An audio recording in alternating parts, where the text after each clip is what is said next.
All right, hi everybody, and welcome to the next Sewanee at Home series. This is a bit of a bonus video for our students.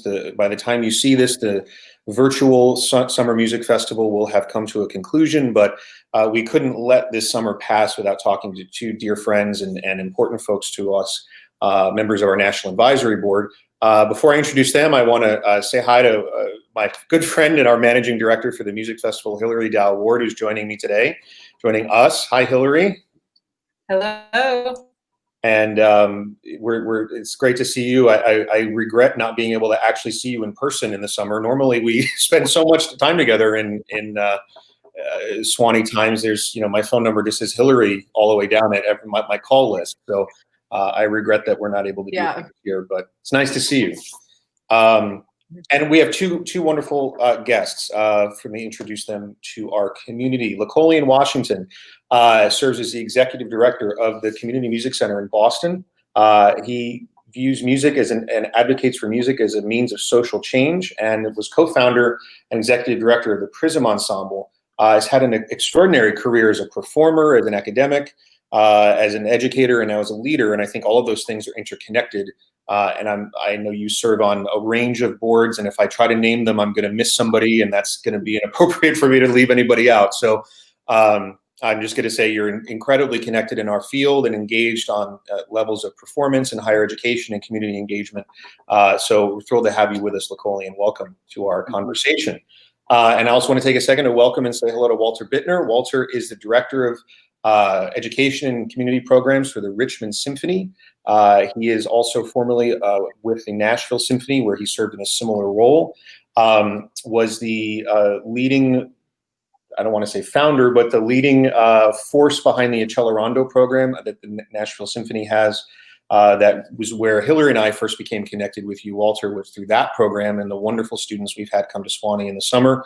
And also, I would be remiss if I didn't mention that not only are you connected to the festival as a member of our advisory board, but you're also the parent of one of our alums, your son Holden, right? For two summers, was it? That's right. Yes. Yeah, two summers, wonderful cellist, and was with us for those years. So you know how our program works on a number of different levels, and really excited to talk to you today about what you're doing in Richmond and your career trajectory. And for all the students that are watching, and for all of our folks in the community that are been with us for these series, the theme that you've probably been picking up on, and something that I'm interested in is how people progress through our profession. And when you talk to students, when you're having the conversation with young musicians about their career, it often feels like a binary choice, right? I'm going to perform or I'm going to teach. And if I don't fit into those two boxes very, very clearly or very carefully, or even if I do and I want to deviate from that, I don't really know how to do that. And so oftentimes you end up seeing people at this point in their career and think, well, you've always been in a leadership role, or you've always been, doing this or that. And the journey is actually much, in some ways, much more interesting to me than where you might be at that moment. So Lecolion, I'm hoping with that intro and that context, we could start with you, and you could tell our folks a little bit about your journey as a musician, as a performer, and what brought you to Boston and the work you're doing now at the Community Music Center. Yeah, so I'm originally from the Dallas area. That's where I was born and raised there. And I grew up in a disinvested, predominantly Black and Latin neighborhood. Most of the neighborhoods I grew up in were like that. And I kind of came to bassoon in a weird way. I really wanted to play saxophone. No, I wanted to play drums. My dad wanted me to play saxophone. And my band director said, well, we got one of these things. And I was like, well, what is it? And he's like, it's a bassoon. I was like, well, what is it? He's like, it's cool, you should play it. And so I just kind of played bassoon because my older sister played clarinet in the band. And so I was like, I guess when you go to middle school, you join band and you play whatever they give you. And then, fast forward through my, middle school and high school, a lot of stories in there for another probably conversation, just as around the ways in which I was able to get through and get myself into the University of Texas, which is where I went to school. I started off as a chemical engineering major, and I switched to music while I was there. and started to get really serious about music performance near the end of my time there because I wanted to be a band director. I really wanted to major in band because it was fun. I realized that majoring in music ed was not majoring in band by any stretch of the imagination. Yeah. And so we should, I don't want to interrupt your story, but we should just underline that for our people watching, because I didn't know you were going to say that. And that's actually part of a presentation I do when I talk to high school students about being a music major, is there's no such thing as a band major. So right. We didn't coordinate this, but I'm really glad you said that. So please. And so I got really serious about performing at the end. I went to a couple of music festivals and realized that maybe my playing put me at or near the top of my peer group because I'm getting these good festivals. I'm playing really well. I'm playing big parts. So I went to Manhattan School of Music and for my master's degree, studied with Frank Morelli there. And right when I finished my master's, I got a job playing bassoon in the Shanghai Broadcasting Orchestra. I won this audition. I didn't take the job because my mother got sick and I moved back to Dallas instead. And so while I was in Dallas, I was taking auditions. I was going to Southern Methodist University for the artist certificate program. And while I was there, I got a job. I basically was there, I'm going to apply for everything. I'm taking every audition because I don't know if I want to be broke forever. And so I'm going to do this 1 year. And I'm going to go all out. And whatever happens, happens. That year, I won a position playing bassoon in the Houston Grand Opera. And months before I took that audition, I had sent off an application for a position at the University of Missouri to be bassoon professor there.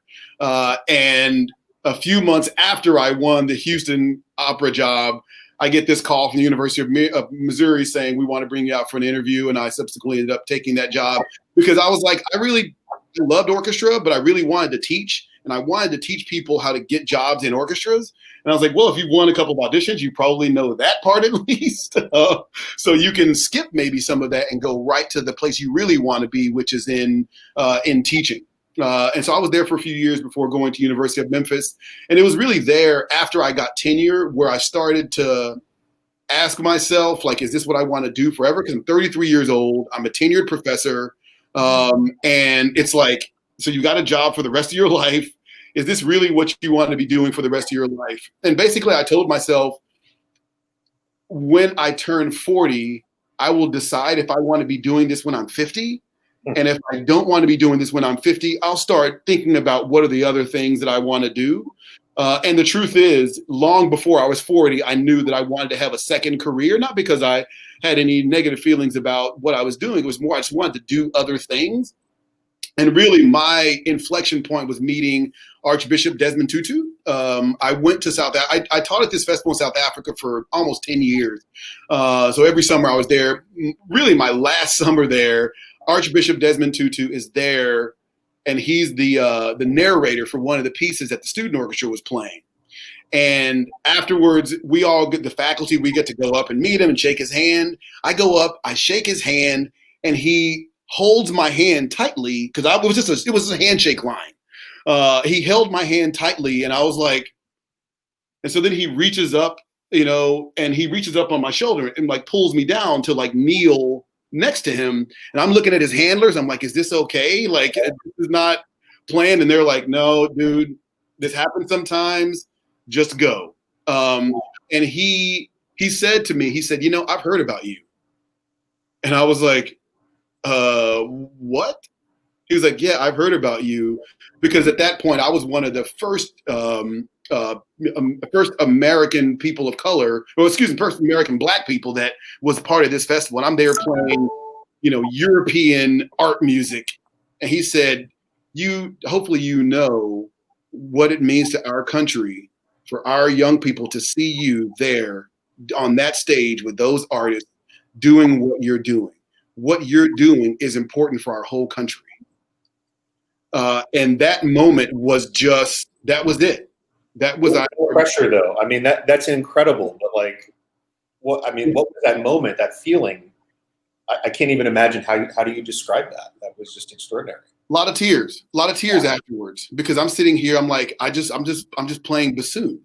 Like I'm, of all the instruments to make a difference in this country, I'm sitting here talking to the spiritual leader of the transformation of that country through and post-apartheid. And I'm like, and he's like saying, you playing bassoon in this country matters. So then I started thinking about this whole field and how it's so much more than just the black dots on the page. And it's so much more than just what's coming out of the end of my bell. Like it means something. And that was the beginning of the end for me. I started thinking about, well, then how do I start to create spaces for this field to understand that we're doing so much more than just learning the craft of music making? That this has such a greater impact. And that really led me down a whole other path. That's how I got connected with the Memphis Music Initiative, because my wife and I, we founded a nonprofit called the Prism Ensemble in Memphis. And that was doing community-based work all around Memphis. I was looking for some money from a foundation, and that foundation, it ended up becoming the Memphis Music Initiative. But they were like, hey, we want you to, sure, we're going to give you this money. The largest gift we'd ever gotten in the history of the organization. It was basically granted within 5 minutes of the conversation. And then they were like, yeah, sure, no, we know we're totally going to give you 6 figures. But what I really want to talk to you about is, and I was like stuck, but Right, you're like, hold on, I want to talk about the 6 figures for a little bit longer. Yes, we totally want to support the growth of that organization, but they asked me to come on as a consultant to help them build a school program, a teaching artist program in the school system. So I came on as a consultant to do that work.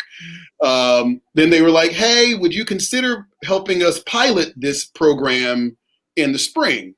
And I was like, sure, it goes really well. And they're like, hey, would you consider taking a sabbatical from the university to help us launch this program?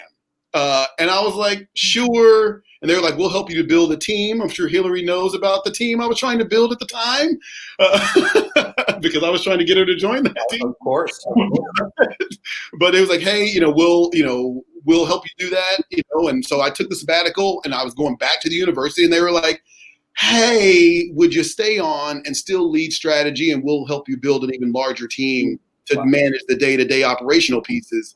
And then when I went back to the university and I started thinking about the impact that I was having in this community-based work and the impact that I was having as a bassoon professor, and I thought that maybe my greatest impact, maybe my value add to the world is in doing this community-based work, which is why I left the university and then came here to the Community Music Center of Boston, where we're the largest outside provider of arts education in the Boston Public Schools, one of the largest community music schools in the country. We have, 40 different partners in 19 neighborhoods in Boston. And so it was really, that really spoke more to, I think, the impact I wanted to have on the world. Because I feel like, as a performer, I had probably done many of the things I was going to do there. I would just be running it back. Whereas for me here, this was a space where I could do transformative work. I mean, there's so much right there, and I know we have about an hour, and I want to make sure we get to all of the things we said we're going to get to, but there's like 6 things I want to go back and like stick a pin in and talk about, and I know that we'll get to some of it, but one of the as I'm listening to your story, and I know some of that. I mean, obviously we've talked before. I know some of that, and there's an expansion there of your story is that you.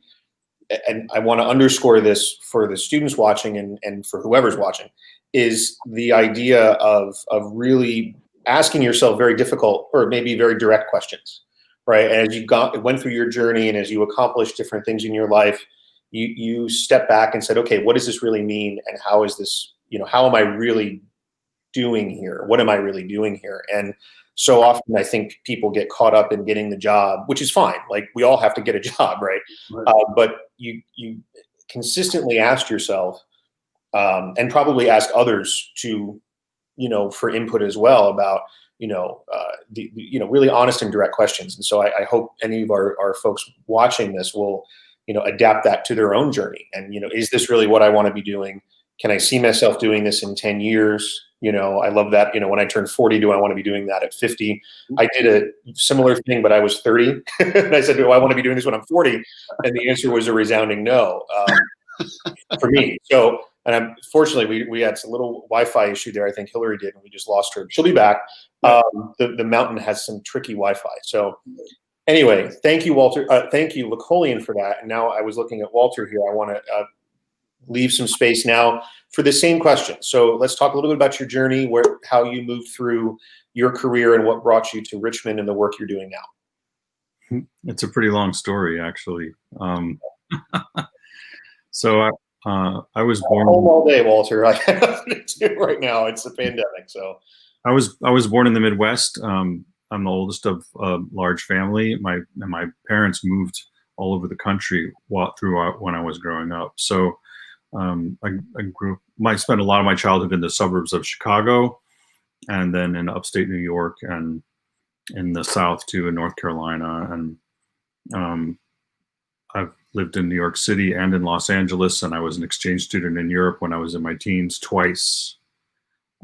So I really lived all over the country, and I was a boy soprano. I was a singer when I was a child, and I started studying piano when I was 7, and that's how I fell in love with music. And initially, I received a lot of my early training as a musician in through church. I was sang in the church choir, and my choir director was my first piano teacher. And that was my initial experience, and I just loved music, and I always loved music. It just was a huge part of my life, and I grew up in the 70s, and when I hit my teens, I started playing rock and roll like all my peers and my friends did, and I didn't really settle for sure on what I wanted to do with my life until I was in my late teens. But I started taking pretty serious classical piano lessons when I was 17, and having spent most of my life traveling around the country, it was a hard habit to stop.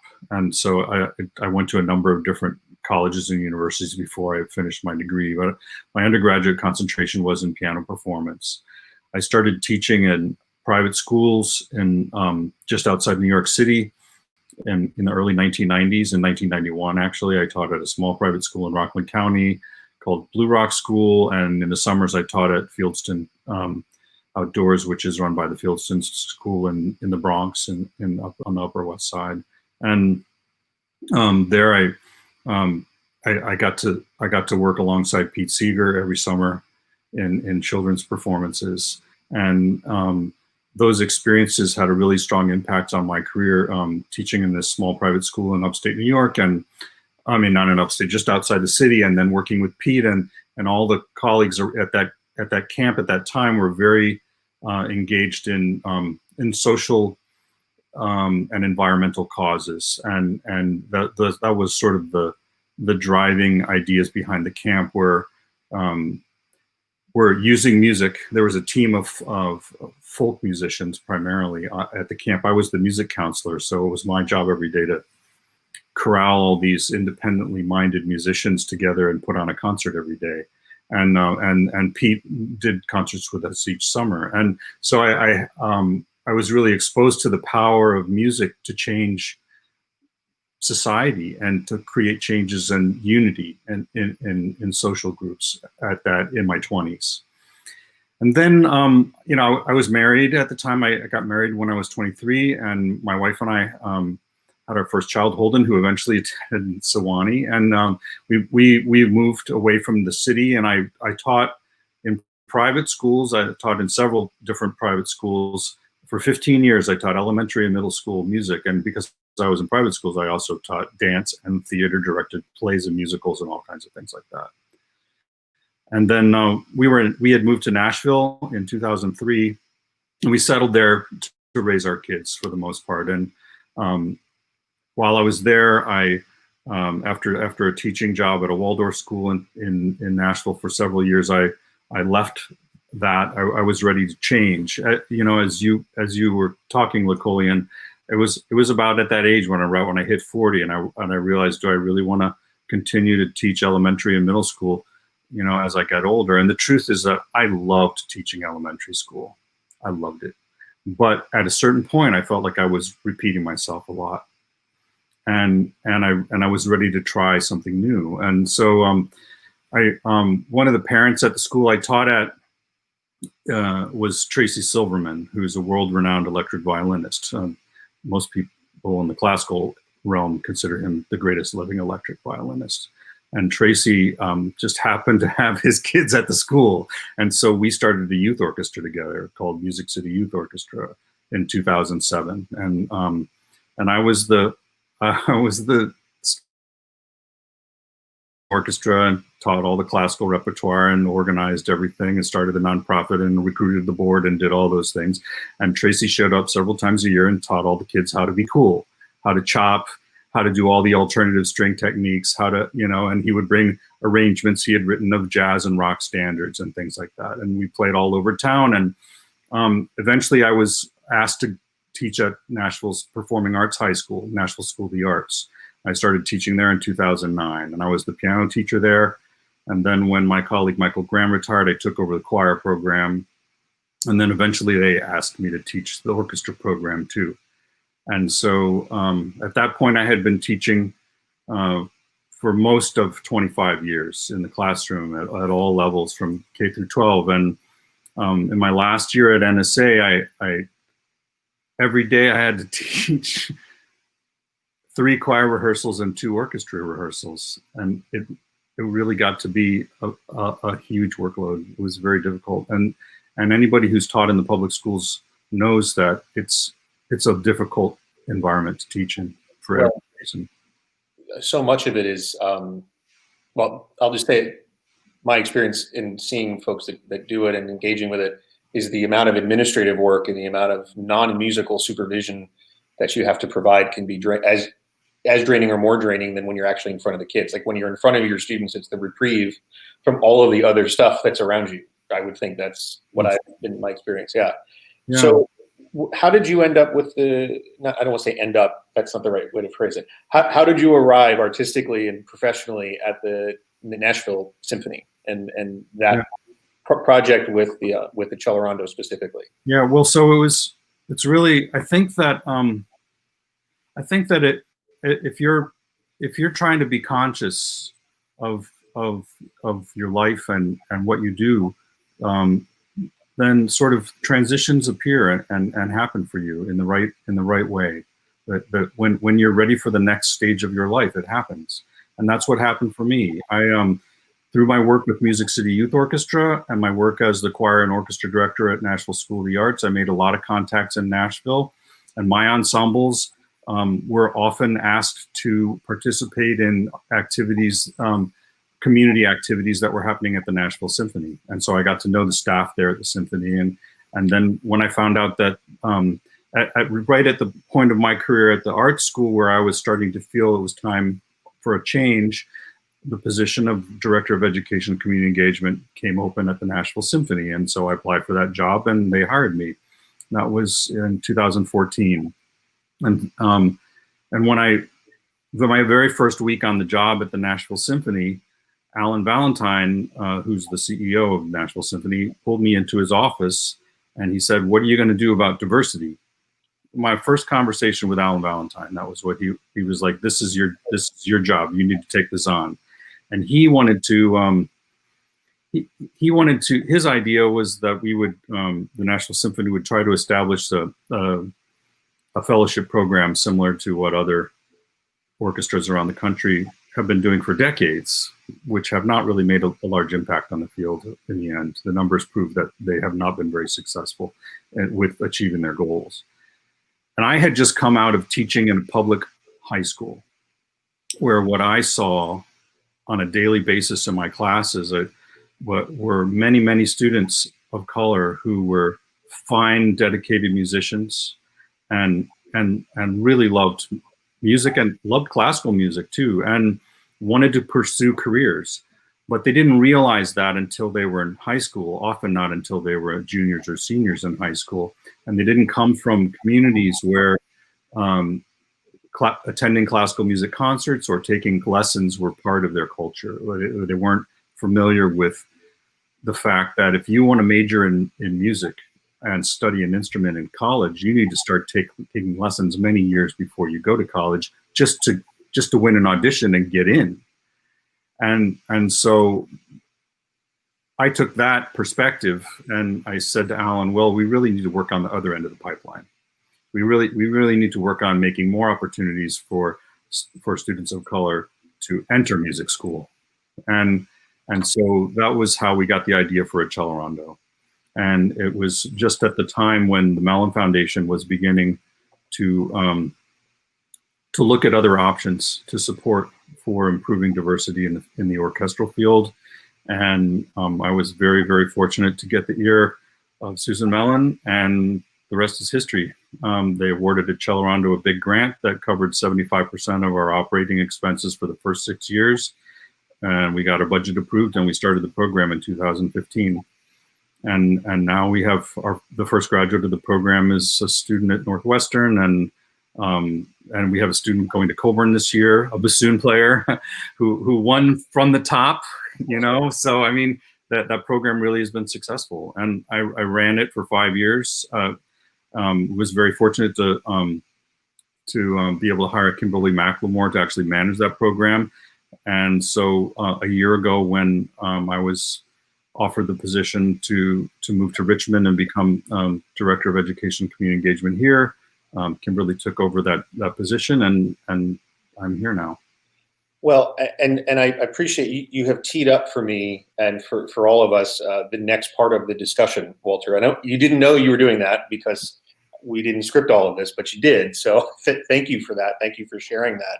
I want to talk about the pipeline of students, and I want Hilary, your input here as well, because in addition to the work you do with us at Sewanee together, I know you're all. I mean, I know and we know, but I don't know if the folks watching know that you also are the managing director of Project 440.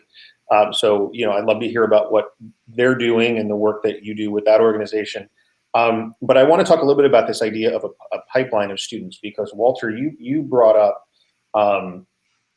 the point that there are many orchestras that have fellowship programs and other types of projects that have not necessarily led to a great expansion of diversity in American orchestras. And there's a whole series of discussions we could have about why that is.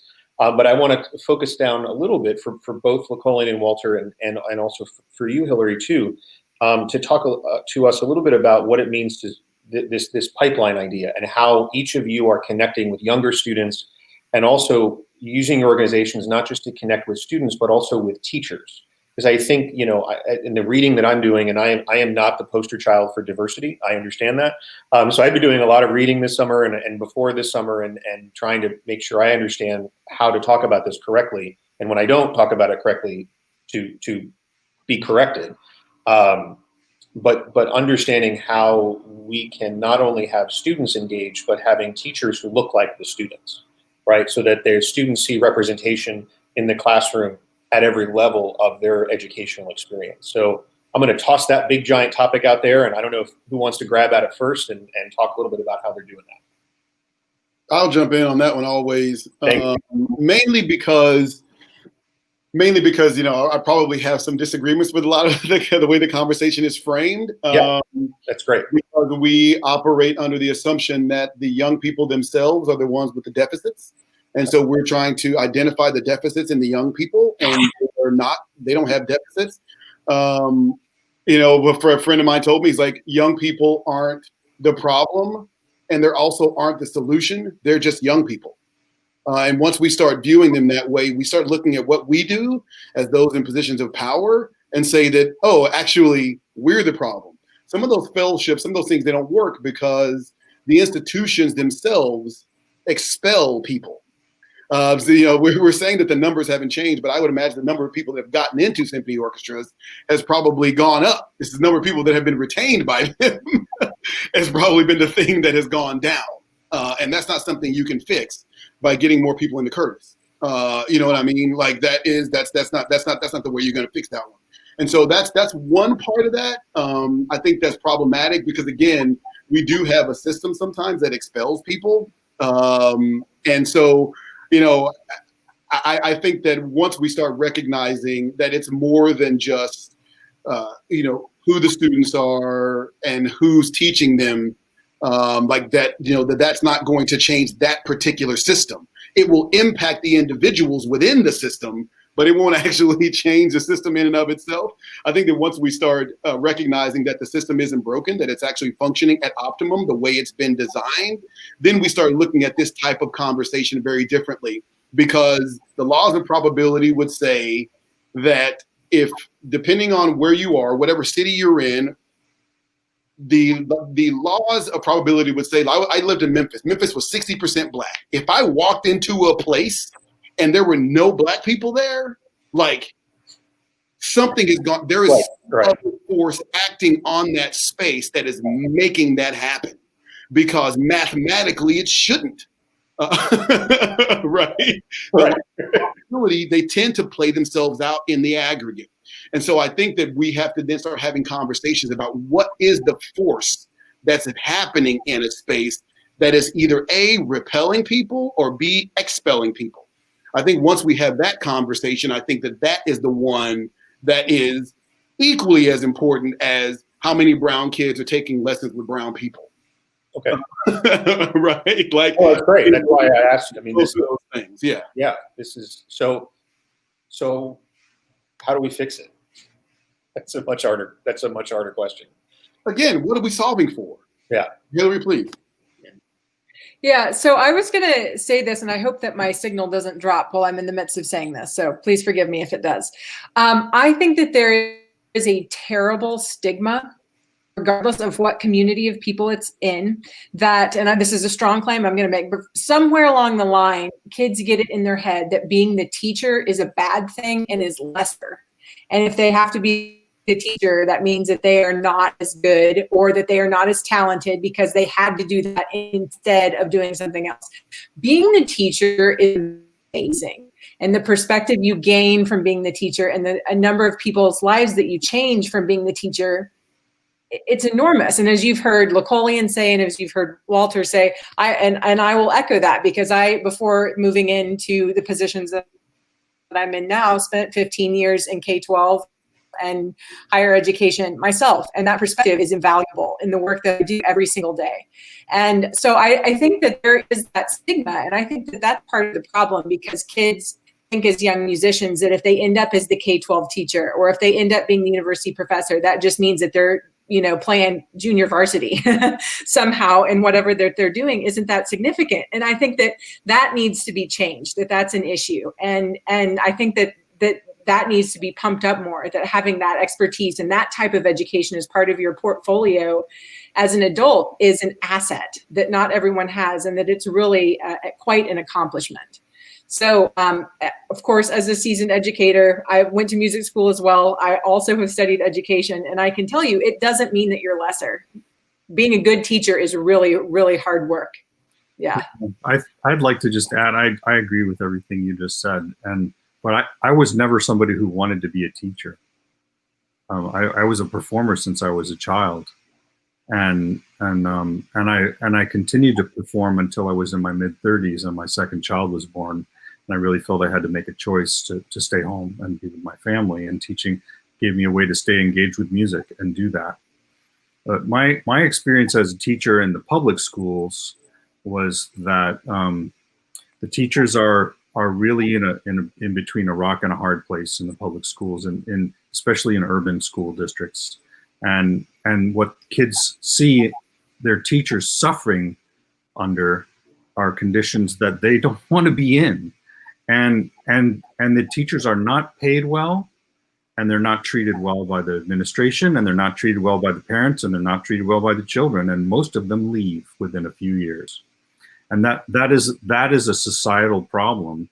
And teaching, it's the act of teaching, the act of looking at young people and imagining the kind of human being they're going to be when they grow up, and trying to help them on that journey, is one of the noblest things you can do. And if you love to learn, there's no better way to be a lifelong learner than to become a teacher. But I think societally, it's very difficult for a lot of people to see it as an attractive profession. And also, it's hard for a lot of teachers who are really invested in that career, who've gone and gotten their education and their degrees and certifications and all of that in teaching, to get to a point where they can make a transition to the next stage of their career because of the way the industry is set up. They feel locked into their retirement plans, or not really understanding a way to get out and on to the next stage in their journey. I think that's absolutely true. And it's interesting. I've seen so many people that have retired from one school district with 28, 29, 30 years, and then maybe from a public school system, and will go to another public school system in another state, or go to the private schools, and then work another 20 years. And they really are ingrained in that. But I think that, statistically, we're also seeing that, in a new generation of citizens, that are going to have multiple jobs in our careers.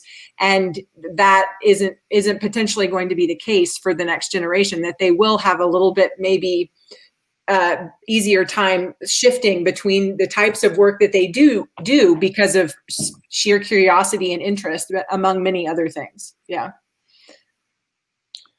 Well, and not to, because we're not going to turn this overtly political, but we are certainly getting a masterclass right now in the disrespectful discourse around public school teachers, right? And we're watching that unfold in real time on our televisions and on our phones, and it's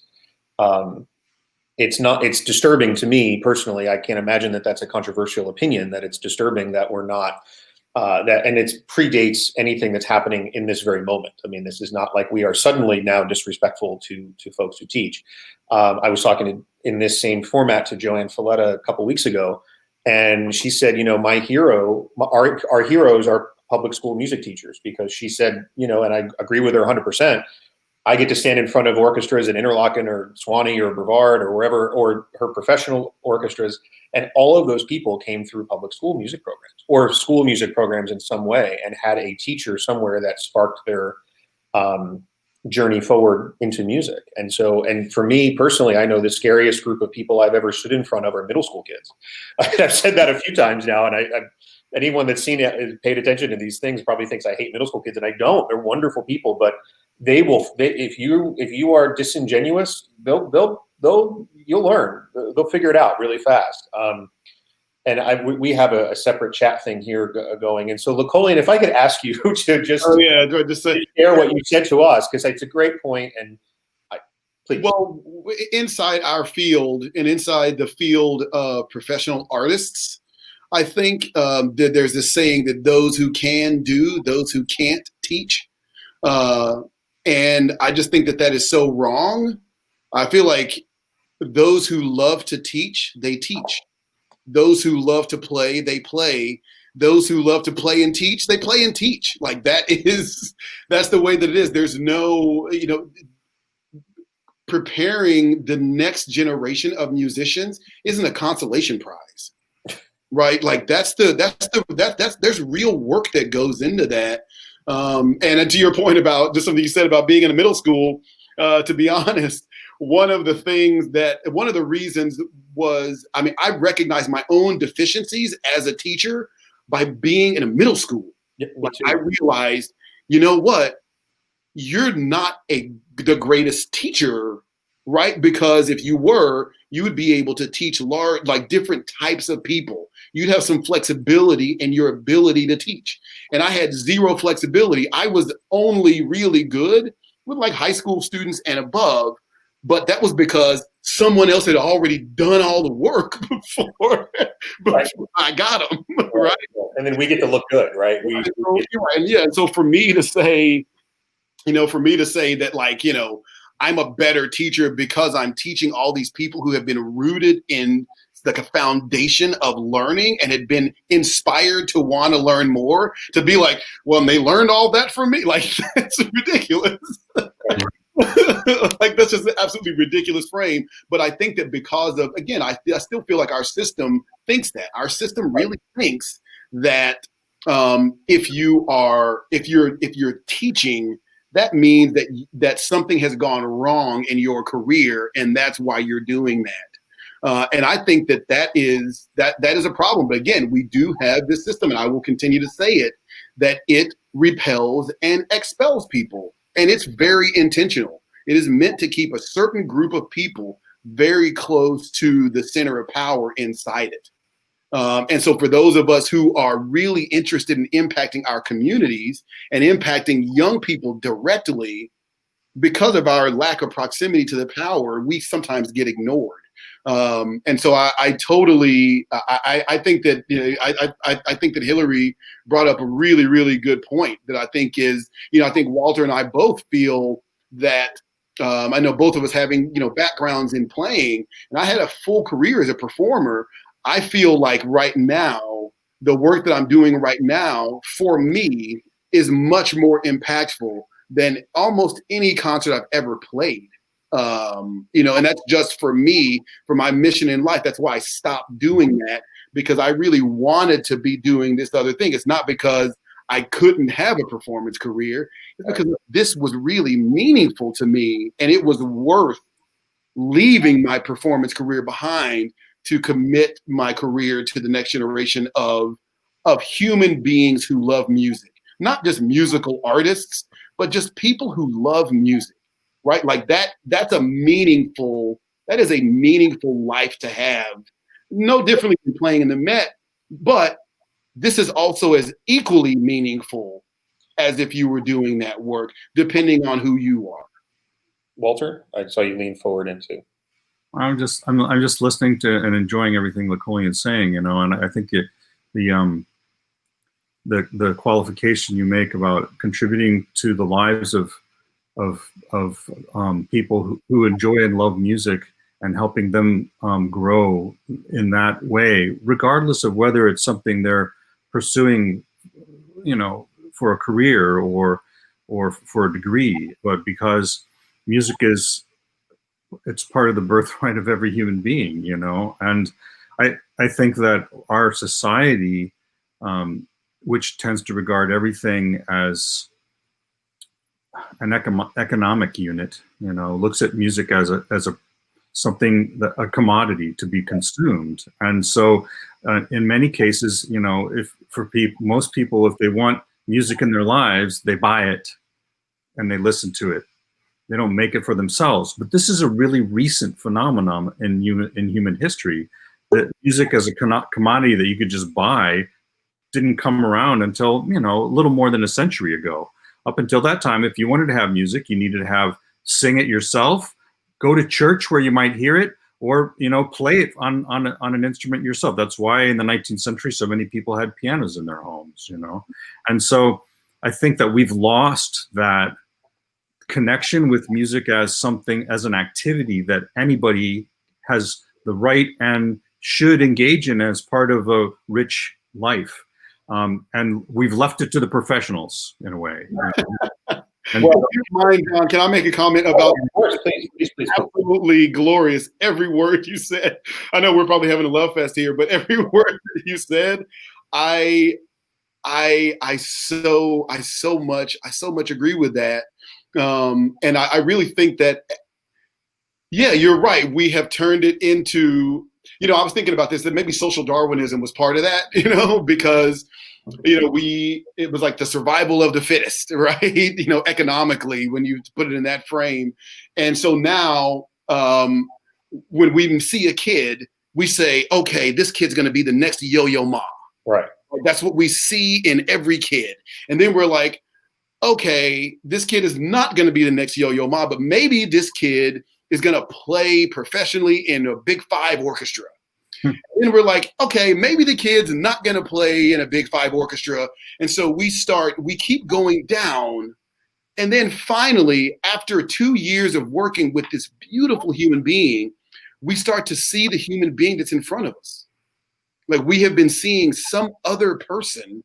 But if we started with just seeing the human being that's actually in front of us that said, I want to learn to play the cello, right? If we just saw that person and said that in and of itself is beautiful. You don't have to become the next Yo-Yo Ma. If you want to do that, we can guide you toward that. But why can't we place value in this beautiful person who just said that they want to play I'm a bassoonist, right? I feel that way about bassoon because nobody wants to play the bassoon.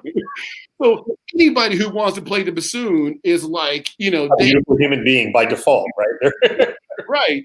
Like I get that. Maybe it's because I'm a bassoonist, but some of the other spaces, it's piano or Or violin, some people, you know, a lot of kids, they quit because someone told them, they've been told constantly they weren't good enough.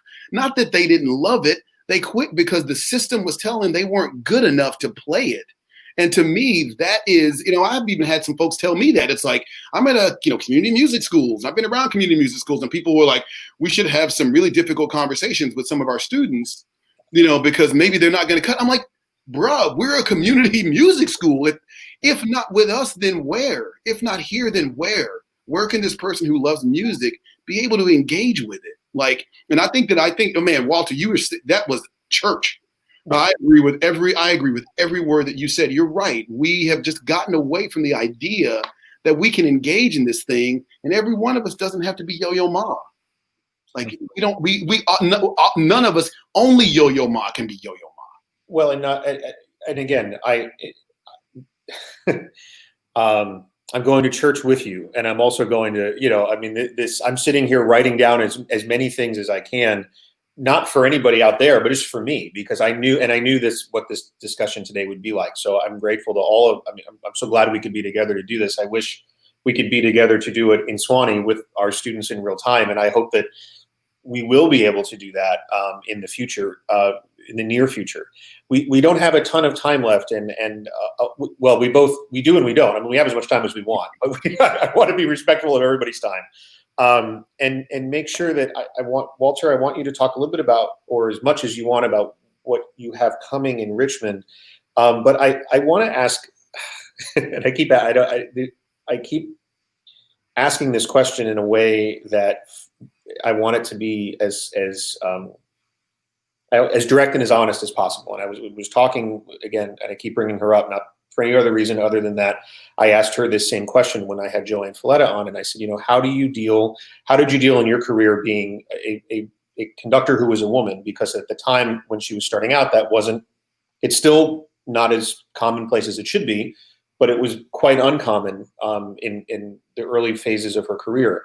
And the next part of that, and I want both of you, all three of you, to chime in on this. Organizations struggle with how to demonstrate that they are working towards being more diverse without tokenizing those who they are bringing into their program. So there was when we have an organization like at Sewanee, when we had our conductor roster, and half of our conductors last summer and half of our conductors, had we met this summer, were women conductors. We made no big deal of that. We just put out there that these were the conductors because they were brought in, not because they were women, but because they're fine educators and fine conductors and fine musicians. But I know other organizations who press release their I'll just say diversity numbers, and that's not the right term probably, but I'm just going to say it that way. And I wonder how you three, all of us, handle those discussions with our community and with our folks, because we want to be. I don't think we want to be, well, I'm done. So how do we do that? How do we do that correctly? Or is there a correct way to do it? Again, I'm ready to write stuff down. I'll start. Can I start? Please, absolutely. Yes. I I was at a symposium in Atlanta about a year and a half ago, and it was about diversity, equity, inclusion, and pipeline programs. Hilary was there with me, and during that time, it took place in some of the office conference rooms upstairs at Woodruff Center in Atlanta. But while I was there, Atlanta Symphony was having a young people's concert that Friday morning. A group of school kids from Atlanta Public Schools were coming to see this concert.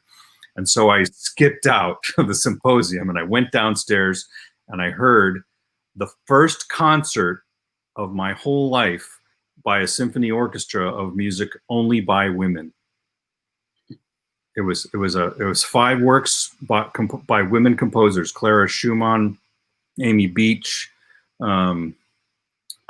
I can't remember everybody's name right now because I'm under pressure, but it was all female. Lily Boulanger, it wasn't Margaret Bonds, but it was all female composers. And I realized sitting there in the hall, I was 52 years old, and I had never, after I've attended hundreds, maybe over 1,000 symphony concerts in my career, as a musician and a spectator and all that. And I had never heard a concert by all women composers. But how many concerts had I heard of music by all male composers? How many? So I started to look at like, you know, I'm a white male, and I don't know what the best way to make change is, but I do know how to change the things within my own sphere of responsibility and I can be a voice for change. And if I make a mistake by making by suggesting or moving forward with the changes, I would rather be responsible for making those mistakes and correcting them in collaboration with my friends and colleagues in the business than standing by and just not trying anything because I'm afraid of making a mistake. So that's been my attitude. And I felt very strongly when I was sitting in that hall that, like, I went back to the Nashville Symphony and I said, we're doing this next year. And we set it all up, and we programmed a concert by all women composers. And you know what? Did it create some waves? It did, ridiculously enough. It created waves, but it went forward anyway, you know? And I think that's how people make change. And sometimes it gets messy and people's feelings get hurt. But ultimately in the orchestra field, there are still, you know, you were talking earlier about Lecolion. You had 2 points about the system expelling people and not retaining people, right? And so in the symphony orchestra world, I mean, I don't know what the means to fix the situation is as far as having demographics within professional orchestras that reflect the demographics of their communities, but I understand that is the goal. But what I have observed is that the audition process has been very good at keeping people of color out of the orchestra. Right. I think that I agree with what you're saying there. When people ask me questions about diversity, I ask them, before you can talk about diversity, you've got to talk about homogeneity. Like, what is the thing that created the homogeneity in the first place? Because that is the number one barrier to diversity. When you talk about equity, well, where are the spaces in which we are inequitable in the way that we do the things that we do? When we talk about inclusion, what are the ways in which we exclude people? Like, what are the exclusionary practices that we have inside our organization, whether it's implicit bias or explicit bias? Right? I mean, you know, even in the repertoire, we talk about that if you're committed to the classical canon, then you are in an exclusionary place. You can't commit to that canon and also be inclusive. It's impossible, because the canon intentionally excluded people from it. Right? You know, and so if your commitment is to that thing, then hey, don't even enter the conversation about being inclusive. Because you haven't earned the right to be in that conversation. I think the other thing is thinking about things less from a privileged perspective, and thinking about things from a change perspective. There was a phrase that someone used. Gosh, I wish I could remember who now. But it's called the pace of privilege. The reason that we have no change is because organizations tend to move at the pace of privilege. Whoever is the most privileged person in the space is to determine what the pace is, right? And so if you're comfortable like disrupting the pace of privilege, well, then you might be ready to have certain types of conversations. But if you're not ready to disrupt the pace of privilege, then again, everything you do is going to be tokenistic. 100%. 100% of your activity will be tokenistic if you are catering to privilege. That's another thing. And then the last thing is I think that Walter mentioned something else, where just having some humility. And essentially, if you're called out, if you're like, hey, we recognize that 95% of the repertoire is performed by white men who lived from 1800 to 1916, right? Then have some humility to say, wow, we probably just didn't notice that, right? It's a blind spot of ours. What should we be doing? Oh, well, you know, there were plenty of women and non-white composers in that same window of time who were composing, even if you're committed to that type of art music, people who were composing that same type of art music, right? Right. Find them and perform them. Like, that is it. And if you can have the humility to be able to say that. And then the final thing is to remove the idea that this field is driven by meritocracy. That's a myth. There is a myth of meritocracy within the field. And so we have to remove the myth of meritocracy. I think that that's an important, like, those composers, George Lewis, the composer, he made a comment once, and he said, imagine you have a museum where you've hung up all of the great composers in history. And then imagine that you systematically went and removed all the women. And then you systematically removed all the people who weren't white men. And then what was left, we then defined that as great art. And we built our entire educational system of that art on what was on the walls, right? And so we were like, our music history, our music theory, everything is going to be built just based off what's on the wall. And then what would it look like if we were like, let's just put all the pictures back up. That's it. That's all we're talking. We're not talking about anything besides these pictures were systematically removed. These groups were systematically removed from the conversation. And all we're doing is adding them back to the place that they actually earned during their lifetime. Right? That's it. And it doesn't diminish anyone that's hanging on the wall, right? And that's the other thing that right here sometimes as well. If I don't play Beethoven for the sake of whomever I'm going to do it, that's going to hurt music education, or people won't buy tickets, or kids won't come to your program. And I think that maybe was more true 15, 25 years ago. Right. I think the inspiring thing for me, and I want to leave space for all of us, including all of us, to continue this discussion. But one of the things that's inspiring me is I think the students now that are looking for their educational experience at the college level, their summer program experience, they're wanting a more broad range of musical learning, right? Like the idea that a Beethoven festival is exciting to a 19-year-old or 20-year-old student is not really true anymore to the broad degree that it was. Certainly when I was at Lecolion, and you and I are about the same age, when we were coming up through school, when it was like, the be all end all, oh my gosh, I'm going to go see this again.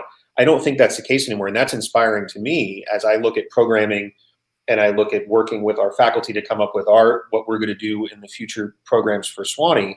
Like, it's okay if I don't program XYZ Warhorse because they don't want to necessarily play that. They want to have this other experience. That's exciting for me. Hilary, I want to let you in here on this discussion as we're having it. I know you've had some connectivity things, and so I don't want to leave you out of the chat. Connectivity and child issues, which brings me perfectly to the topic that something that I observe and have observed. And earlier I mentioned that I had been in K-12 and higher education for a total of a little over 15 years. And even in the arts administration world, it's predominantly male.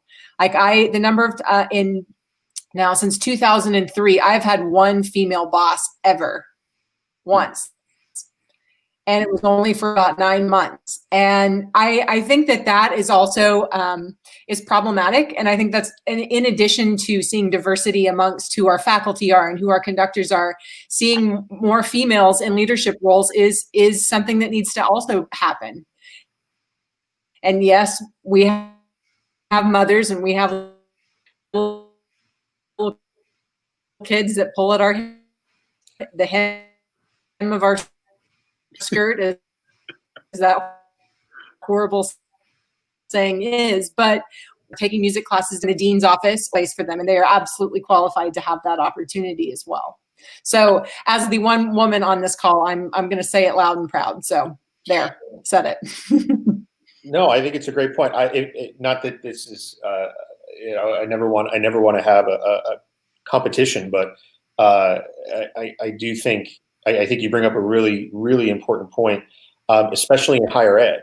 I think especially in higher education, I've been teaching for a long time at the university level, and I know you said K-12 and higher ed, so you cover a lot of areas there. And what you said, I'm just going to reinforce that this is the first time in my academic career that I've worked at my other university for a woman director.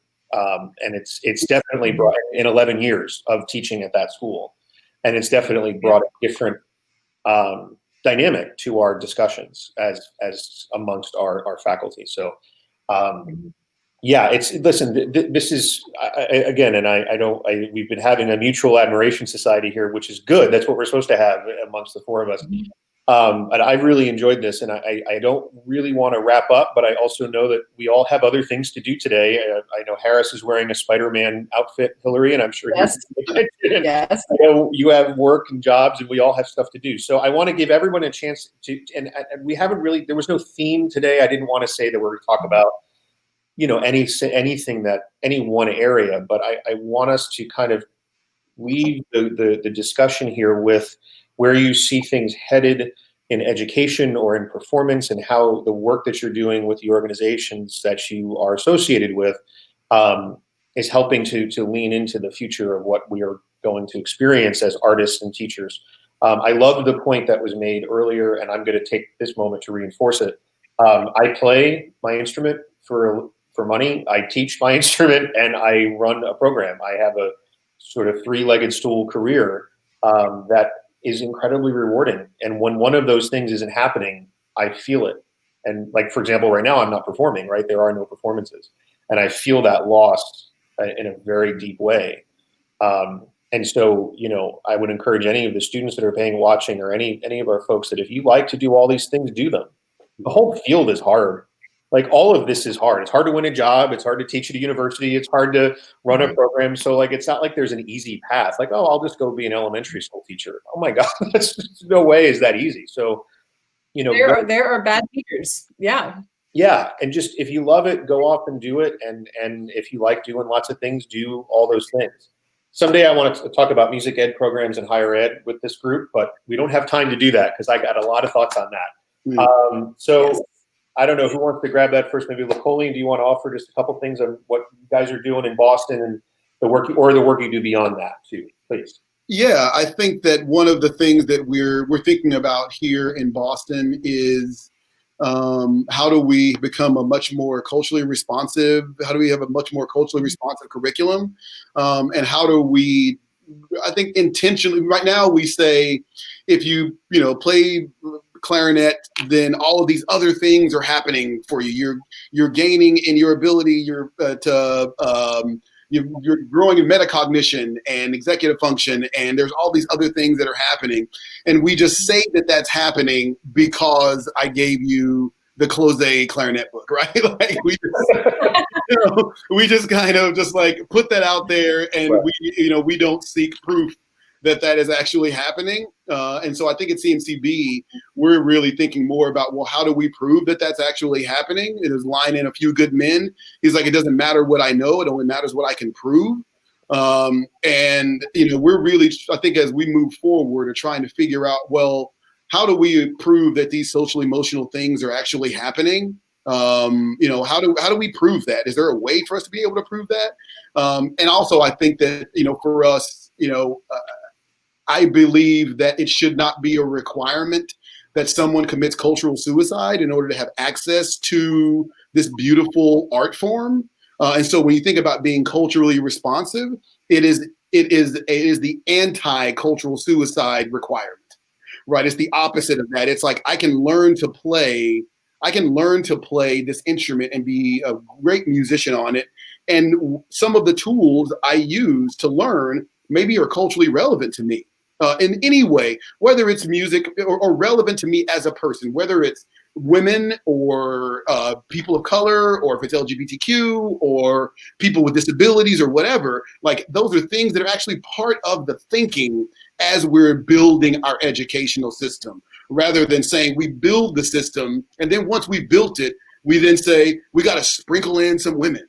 And then we got to sprinkle in an Asian, a piece by an Asian composer, right. And then one by a Black composer because it's February, it's Black History Month, and we got to do that. Like, again, I'm not laughing in a humorous way, but I'm cringing more than laughing. Forgive me, man. I'm cringing more than. I'm Black all year. I'm not just Black in February. So if you only recognize me in February, I don't recognize you ever. Right. I'm going to laugh now. That's a great thought.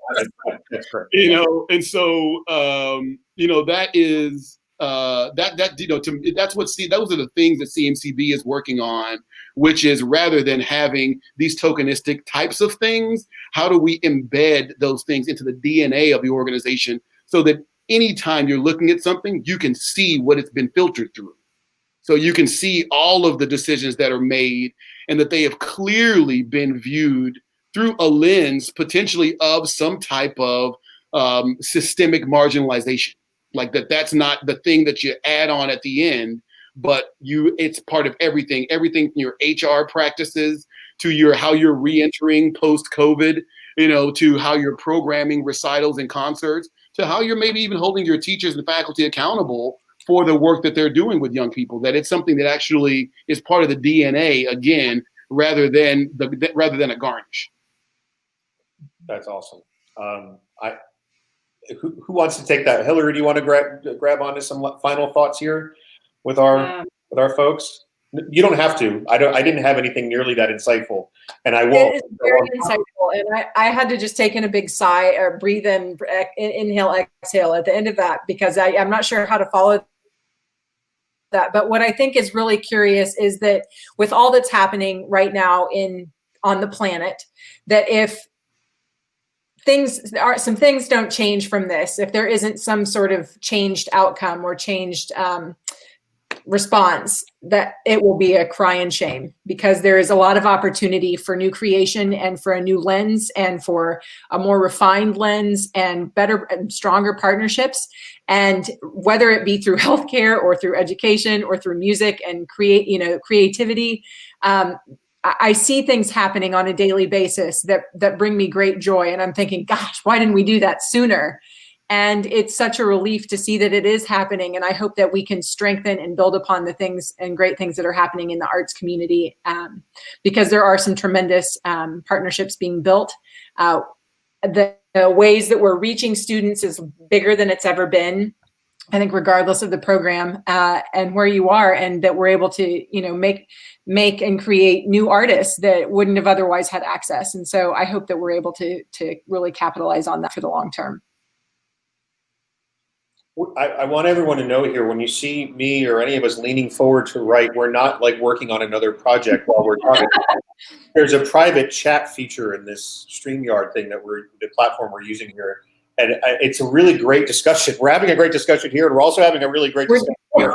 We're duly talking amongst ourselves. Yeah, if we don't already live in a distracted enough society, now we're having like two parallel things here. But well, Walter, you said something in the chat here, and I want you to share as much as you'd like to about the work you're doing with the Richmond Symphony. Yeah. I really want you to highlight what you said in the chat, because we're all enjoying it, and I hope you'll share it. I'll bring it in. I was thinking about what Lecolion said about that quote from a movie: "It doesn't matter what you know, it matters what you can prove." Well, I don't agree with that. I think that's the sort of state of our current attitudes about education, and what we live in a very sort of assessment-based model of education, and that's really driven by economics, and it's driven by the people who stand to make a profit from developing assessments. And the thing about music that's so precious, and really there's not anything else like it in human activity that a child experiences in school.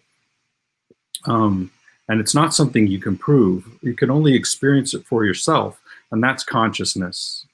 And what a child who plays a musical instrument or sings in choir has to experience in their classroom calls on more sides of the human being than any other activity that they face in school.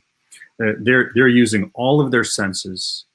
They're dividing their attention among many different things at the same time. If I'm trying to play bassoon in my high school band, I'm trying to physically create a sound with my hands and my breath, pay attention to my posture. I'm with my eyes, I'm reading music and trying to abstract meaning from these symbols that I'm still learning how to understand what they mean. I'm watching my director also with my eyes. I'm listening to the people around me.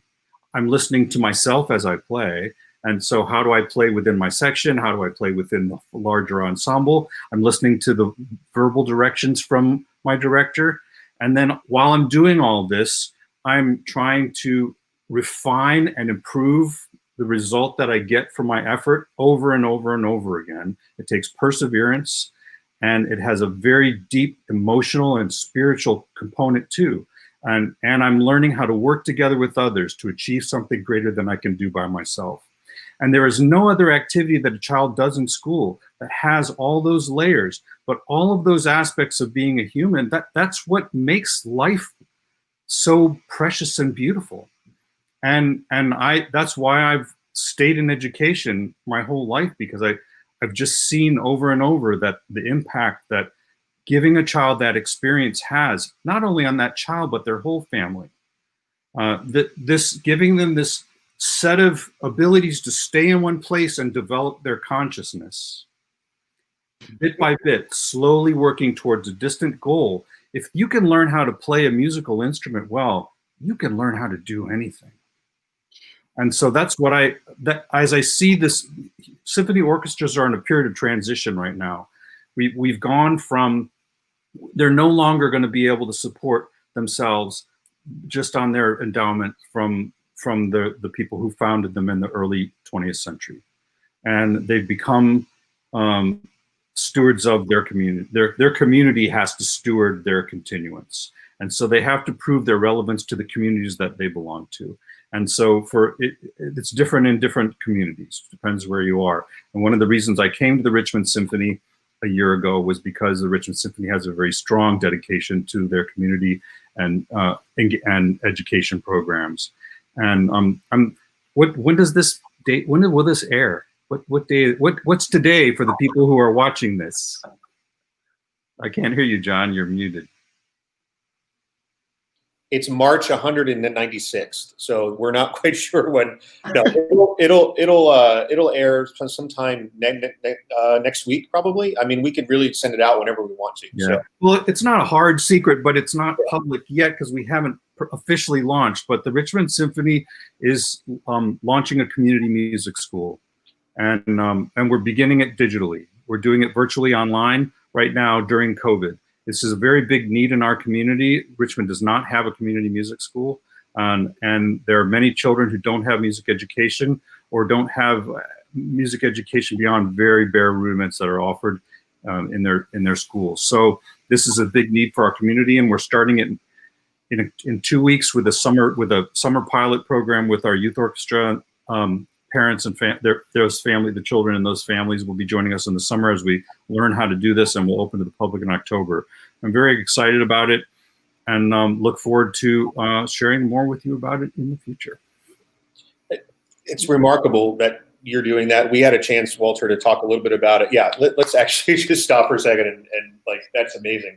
You and I chatted a little bit offline about it, and you shared with me a bit more about what it's going to be and the vision that you have and your team has, and it's really extraordinary. So I understand how you just described it, but for those that are watching and for those that will respond to this by going to see what you're doing, it's an extraordinary vision you have and that you're leading, and it was inspiring to me. And as I said to you, and I'm sure everyone that you share this vision with I hope has a similar reaction that I did.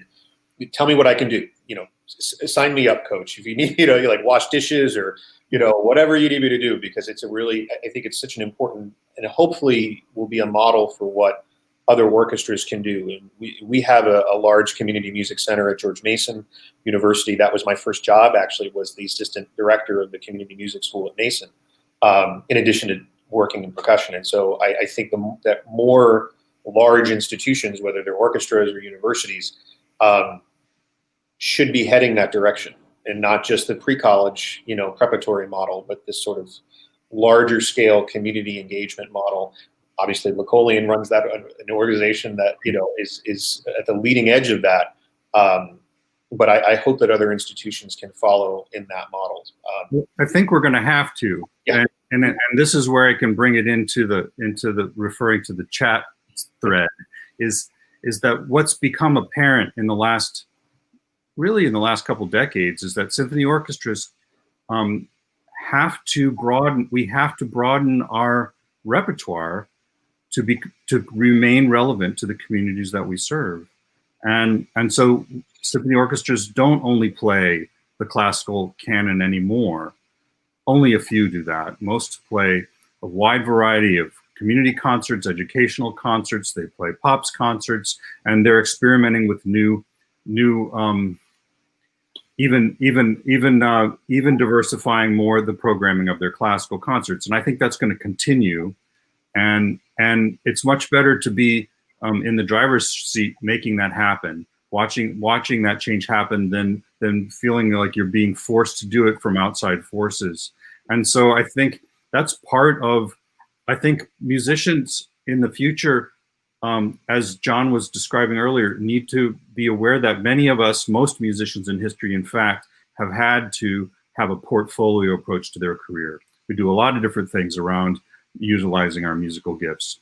But I think to be relevant to our community, we need to realize that music is really universal, and there are many kinds of wonderful and great music. And the thing I'd written in the chat was that I think that someday some smart music theory professor is going to figure out how to teach those first 2 years of music theory using only examples from Stevie Wonder songs. And he's going to be or she will be a very successful music theory teacher. And I wish I had been in that class. Yeah, actually, it's funny you should mention that. That's actually something that when I do presentations where I talk about cultural suicide, and I talk about my first 2 years of music theory. And I talk about just how difficult it was for me because it was a cultural music that I didn't know very well, and I still loved music and I loved the music, but I just wasn't as familiar with it. And it wasn't until I got into Theory 3 that it just kind of opened up. I was listening to Stevie Wonder's Talking Book album, and I was like, oh, this was like all of Theory 1 and 2 is like in this one album. Like, I mean, not saying that everything comes from the Talking Book album, but there were clearly examples in there that could have helped me to understand, things like, common chord modulations or, major and minor triads, even augmented sixth chords. I mean, those things were like in there, like they were actually in there, and they were using the same tradition.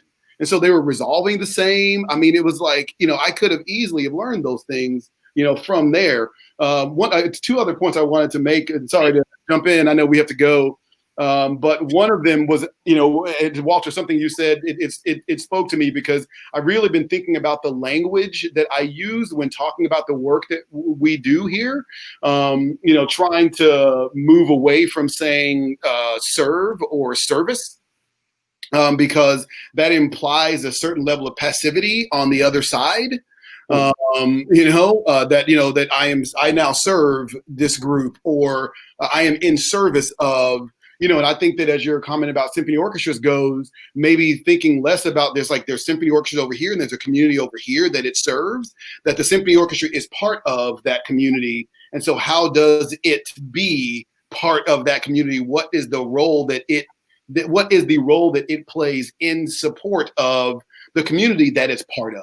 And so really thinking about it from that perspective, because then it allows you to say, okay, well, let me look at my community and look at who our community is, not independent of us, but including us, and what is our role to play inside that. And then the last thing I will say, it's not so, if I can say one last thing, is on the assessment side, it's not so much that, it's not assessing per se. It is really just being able to say that we actually are doing everything you described is beautiful. And that is what I believe this art has the potential to do. But I also, having been someone who was 15 years in higher ed, I also had some colleagues who they were like, my students can play the same 12 pieces. You're here 4 years and you can play you play 12 pieces, and they've been doing the same 12 pieces for maybe part of my 20 or 30 year career, and it's like, and so I'm not positive that the outcomes you described are happening across the board. And I wish that they were. And I think the reason that they don't is because we're like, well, because I gave you the flute and private lessons or gave you the piano and private lessons, these things are going to happen without me intentionally trying to make them happen. And so for me, as we're thinking about the future, like how do we intentionally do that? And a place like Sewanee does that. Sewanee, I've talked to you, John. You're not just thinking about the artistic thing. You're thinking about the social parts and what that does. Like you're even these things are like, I know we're not going to be able to do the same things artistically, but the part that is one of the parts is really important is this social interaction, this connecting with experts. And so I still want our students to have that. Right. And like I said, you are an example. And Walter, what you are described as an example of a vision. But and you know this as well as anyone, Walter, everyone is not doing that. No. Every organization is not doing that, but they're saying that they're doing it because what they're essentially saying is because other organizations do it and we do something that's similar, we must be doing it as well because they're not holding themselves accountable individually for those things happen. And so for me, it's more just trying to figure out how can we really say that we're doing that? Because I say as a bassoon professor, I wasn't always doing that. I really wasn't. It wasn't until later in my career that I started to realize that I wasn't doing that I was essentially just teaching what I was taught. Right. And what I was taught was to play the bassoon really well. I was not taught to be a global citizen, right? I was taught to play the bassoon really, really well. But again, that conversation with Archbishop Desmond Tutu, that was like, actually, Lecolion, you are doing some of that stuff. And I was like, I'm not doing it on purpose. So what would it look like if I were doing it on purpose? And my career, my future career is like a representation of what it would look like if you're actually doing, if I wasn't just black and playing the bassoon in South Africa, right? Like that's cute and all, but I started making me think, well, if this is one thing, maybe I could try to be more than just a black guy playing bassoon. Maybe I should hold myself accountable for doing more. And I think our field should hold ourselves accountable for doing more than just presenting the classics. Well, and we don't, and again, here we are. That was,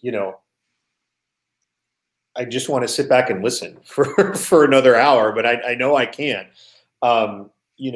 We have so many. There will never be a shortage of people who can play in orchestras as long as they're orchestras, right? There are plenty of places training people how to play in orchestras, and the world doesn't need another one of those places, I don't think. And this is a discussion we have, whether it's in my own world with the music festival or at the university. It's like, what is it that we're doing that is going to take us beyond just this discussion about getting a gig or getting a teaching gig somewhere? It's like there's plenty of places where students can go do that. But where they can connect with the rest of the larger world. And I can remember a really fascinating experience. I was rehearsing this very difficult percussion piece, a contemporary music piece. It was really, really hard. And my head was in the score and I was giving all these cues. And I had a guest in to help us prepare for this convention performance. And he walked up behind me and he took the back of my head and he grabbed what little hair I have left here. And he kind of lifted my head back and he said, "Get out of the score and get into the group." And obviously that had a musical context right there, but boy, did it really impact the way I think about every aspect of what I do now. And it's to get us up out of this minutia into the larger world. And that's why this discussion with you, Lecolion, and Walter and Hilary is so fun and engaging. And as much as we were laughing and having a good time, there was also a lot of really important thoughts and ideas shared here. So I want to thank all three of you for being here, and to Lecolion and Walter for being part of our advisory board and part of our family with Sewanee. We really appreciate everything you guys do for us. And we'll let you know when this airs, and then you can watch it and send it to your folks, and really appreciate your time today. Thanks very much, everybody. Take care. Bye. Bye.